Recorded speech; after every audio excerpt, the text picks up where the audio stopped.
Quick, guys, on the special teams. You mentioned it earlier, but Dustin, the Browns special teams unit continues to be the worst in all of football. They had multiple special teams kerfuffles yesterday that allowed Chicago to get into good field position and or the Browns not to get out of detrimental field position. Is there any way this can be fixed this season? Or are we going to continue for the next 3 weeks to watch the worst unit in football operate when the Browns special teams unit takes the field? I think it's, at this point, it's becoming a trend. You played special teams quite a bit, right? Yeah. I mean, there's no magic wand for that. No, I mean, you gotta have players that want to be a part of it. You're right. And it really are going to be selfless and sacrifice and do all the things that you have to do to play on special teams. You got to have a different mentality to be a special teamer, especially if you're just playing like all four phases and you're not really playing much on defense or offense. It takes guys with the right mentality, takes the right leadership, and look, I don't know that our depth right now is there. I kind of I hate to give a pass. I'm not giving a pass to Bubba Ventrone because if you it keeps happening. I mean, it's got to be coaching at some point. Well, if your starters are 3-14 2 years in a row, what do you think your backups are? Right. And those are the guys that are playing special teams. Honestly, like if I was to so it's a recipe for disaster. If I was Stefanski right now, and this is the NFL, but I'd run out my starters on special teams. Like, you know what, you guys can't cover. I'd be putting out some of these guys who, not like you're not Myles Garrett, Although, could you imagine? I'd be like running Carson Schlesinger out there and some of these other cats. Man. I agree with that. If the backups can't tackle on special teams, then we see teams use starting wide receivers as their returners. For sure. It happens. How good do you want to be on special teams? Now the Browns aren't a good team, so they probably will not do that. No. But I mean, I don't know. There's a lot of guys out there on the streets right now dying to be on a roster that would love the opportunity. Even if it was just special teams. I don't know why we're not cutting guys.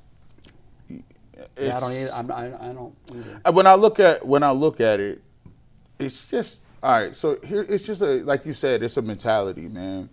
And I asked teams. I forget who I was talking to on this show, and I asked them about. No, it was Brian. It was Hoyer.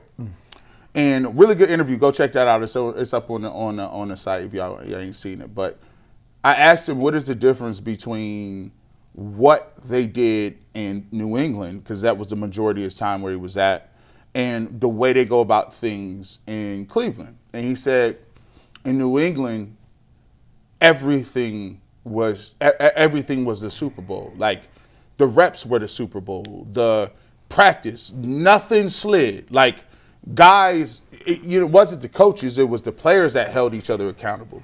And a lot of times on special teams, if you got guys that ain't looking around, that think that they should be better or they should be starting or playing, think about it.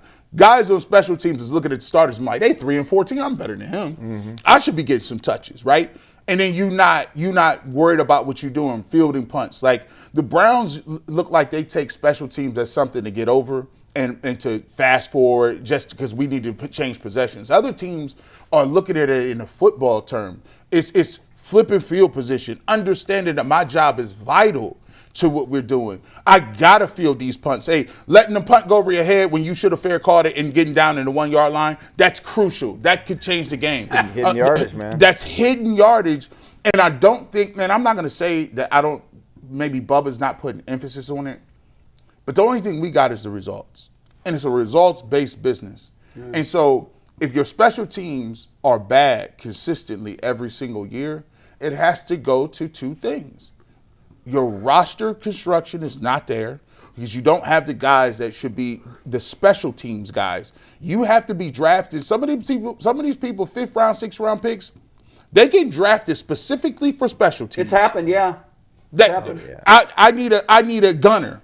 I need a punt protection guy. On teams that are very, very good, and they might have 4 or 5 openings on their roster next year anyhow. Yeah, right, and they know that guy is going to be like a 4-phase guy for like the next 5 years. Right. And so like you gotta have like that one, the captain. Yeah. Of like that Bubba group. was when he played. Sure. Or like Matthew Slater was in New England. Like an all-timer. Steve Tasker. You name it. I mean, there's been guys across the board that have been really good players. When I was in, I'm trying to think of like, it was undrafted, but there's this dude we undrafted in Minnesota from San Diego State. His name was Heath Farwell. Ended up playing 10 years in the league. Wow. Undrafted linebacker, became like the special teams captain of the team, ended up going to Seattle, won a Super Bowl with the C on his jersey, Russell Wilson. Yep. My goodness. And now he's a special teams coach in the league.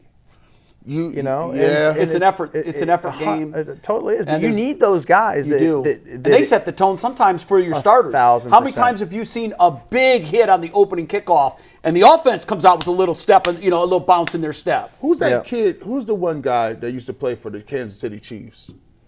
Special position? teams guy. He was a special teams guy, played safety. He was the guy who Sorensen? Yep, that's him. Oh, yeah. Sorensen.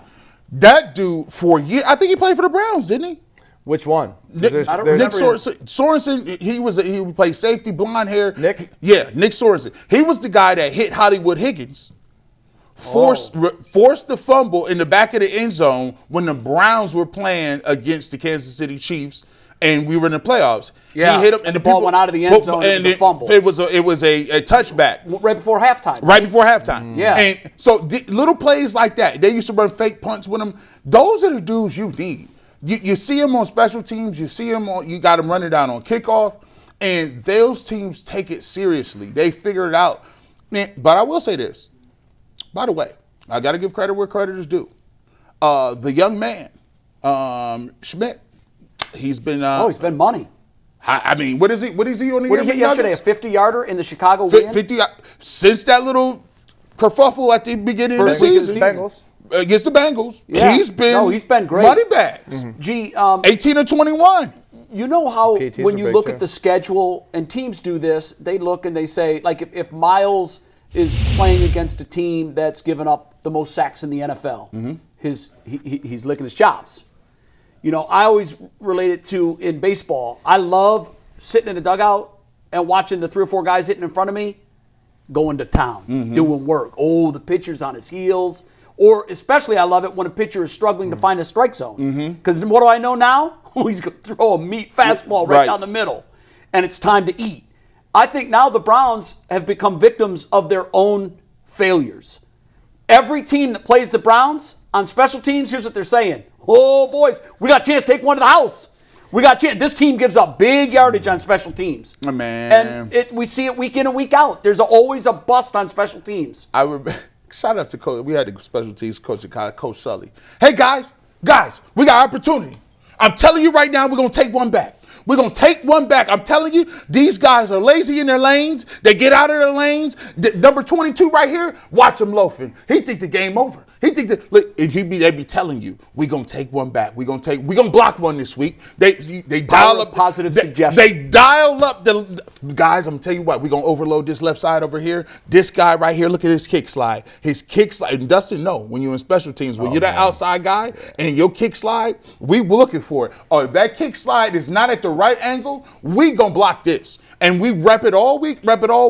And when you get a block, that's why you see the sidelines erupt and people go crazy and they jack the special teams coach up because he's been preaching that all week that we gonna get one. And when you get it, it happens.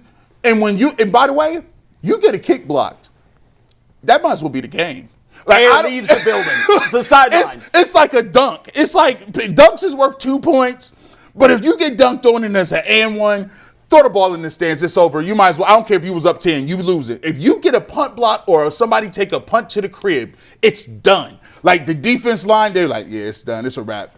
Chalk it up. Yeah, but we're up 17, guys. Guys, we're up 7. No. They just blocked the punt. You know what the rules are. Yeah, no one blocks a punt. No one blocks punts except on the Browns. And bad teams even give us the work.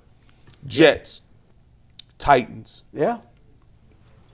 Bad teams. We still give up. We still got special teams. It's just wild work, man. It's inexcusable. No, they're the 32nd ranked special teams unit according to DVOA. Not good enough for the Browns.